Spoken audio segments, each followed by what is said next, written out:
दोस्तों, नरेंद्र मोदी के गुजरात मॉडल की अब धीरे धीरे हवा निकलती जा रही है।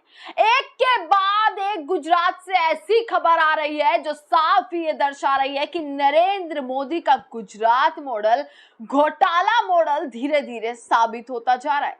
नमस्कार, मैं नामनी शर्मा सजग भारत में एक बार फिर से आप सभी का स्वागत करते हैं। दोस्तों, दैनिक भास्कर की तरफ से एक इन्वेस्टिगेशन, एक रिपोर्ट ऐसी छापी गई है जिसको लेकर अब हड़कंप मच गया है। एक के बाद एक खबर गुजरात से निकल कर आती है। कभी आती है कि नरेंद्र मोदी के एड पर, उनका प्रचार करने में, उनके प्रोग्राम का प्रचार करने में कैसे जनता का 8 करोड़ से ज्यादा रुपया बहा दिया जाता है। वहीं एक बड़ी खबर ये निकल कर आती है कि ऐसी पार्टियां, गुमनाम पार्टियां हैं कुछ गुजरात में, जिन पर कितना पैसा खर्च किया, 4300 करोड़ रुपए खर्च किए गए। किसने किए, कहां ये पैसा खर्च हुआ, इसका कोई रिकॉर्ड नहीं है।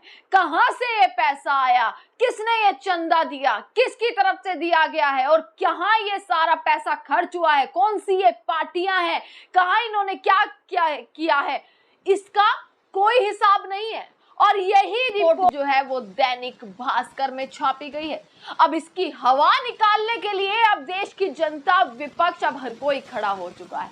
आज राहुल गांधी ने भी सीधा सीधा गुजरात और नरेंद्र मोदी को पूरे तरीके से हमला करते हुए बोला है कि गुजरात मॉडल नहीं, चोरी का मॉडल, ये जो है राहुल गांधी ने बोला है। शायद नाम भी किसी ने नहीं सुने हैं कि ये कौन सी पार्टियां हैं।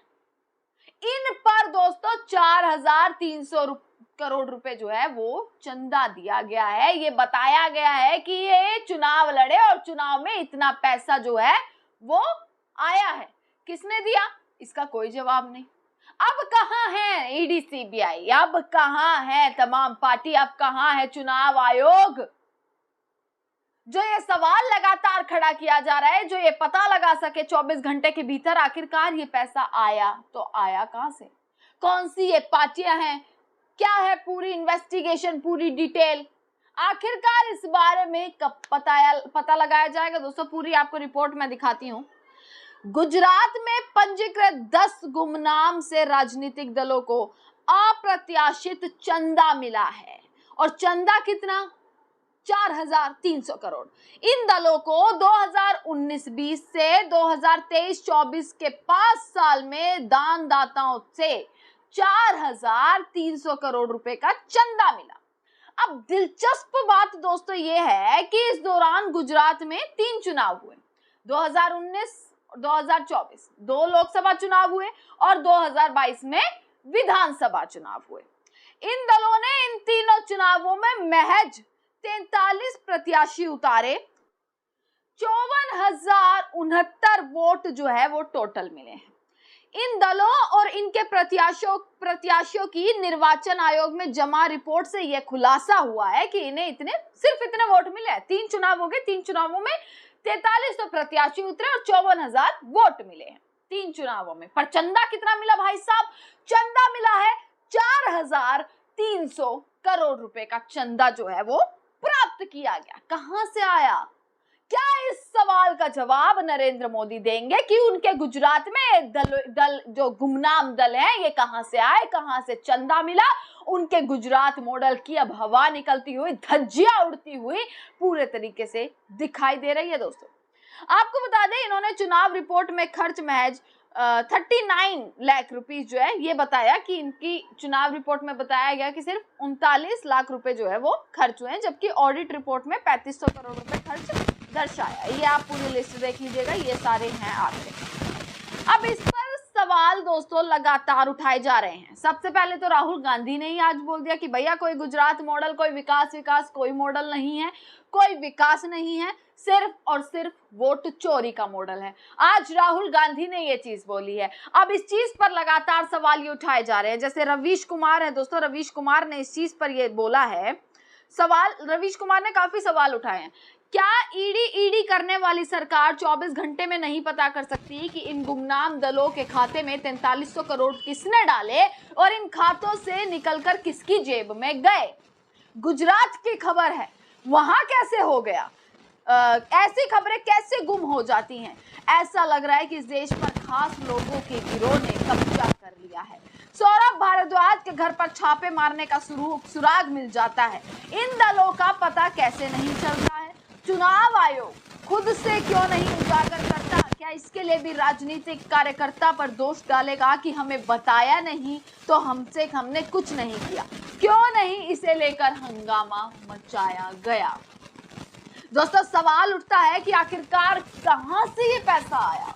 क्या वाकई में ये गुजरात का विकास है या सिर्फ पीपनी जो है वो बचाई जा रही है? और इसके पीछे जो ये दबी हुई खबरें हैं, जो ये घोटाले हैं, इनको वाकई में अब कब उतारा जाएगा, कब इनका पर्दाफाश किया जाएगा? इस पर नरेंद्र मोदी क्या बोलेंगे?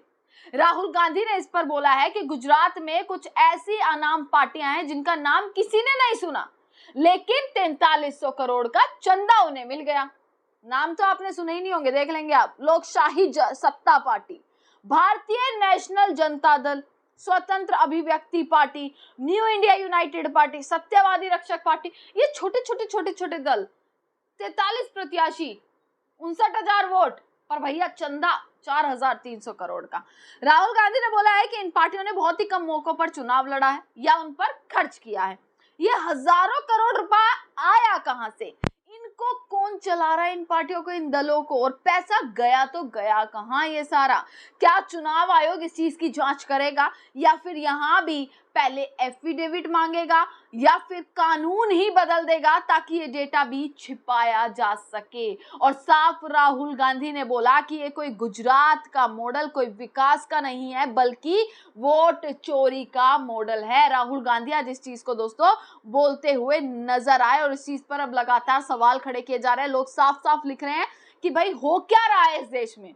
ना चुनाव लड़ रहे, ना खर्च दिखाया, फिर पैसा आया कहां से और गया कहां? स्पष्ट है, ये बीजेपी की शेल कंपनियां हैं, वोट चोरी प्राइवेट लिमिटेड। अब चुनाव आयोग जांच करेगा, हलफनामा मांगेगा या यहां भी सरकार की दलाली में कानून बदल देगा? ये लोग अब इस चीज पर लिखते हुए नजर आ रहे हैं। दोस्तों, खुद सोच कर देखिए कि कुछ ऐसी पार्टियां हैं जिनका आपने नाम भी नहीं सुना, जिनका आपको पता ही नहीं है, और उनके पास इतना चंदा आता है और वो चंदा पता नहीं कहां चला जाता है। क्या वाकई में इसके पीछे भी बहुत बड़ा राज है? क्या वाकई में ये एक ऐसा घोटाला है जो सीधा ताल्लुक रखता है कौन सी सरकार से? अब की सरकार से। इस पर चुनाव आयोग क्या कहेगा? ईडी अब इस पर क्यों नहीं पता लगा पाती? ये सवाल जायज है और वाकई इसके पीछे का खेल पूरा पर्दाफाश होना चाहिए। तमाम खबरें आप तक पहुंचाते रहेंगे। अपनी टिप्पणी जो है कमेंट सेक्शन में जरूर करिएगा। देखते रहेगा सजग भारत। आपका बहुत बहुत शुक्रिया।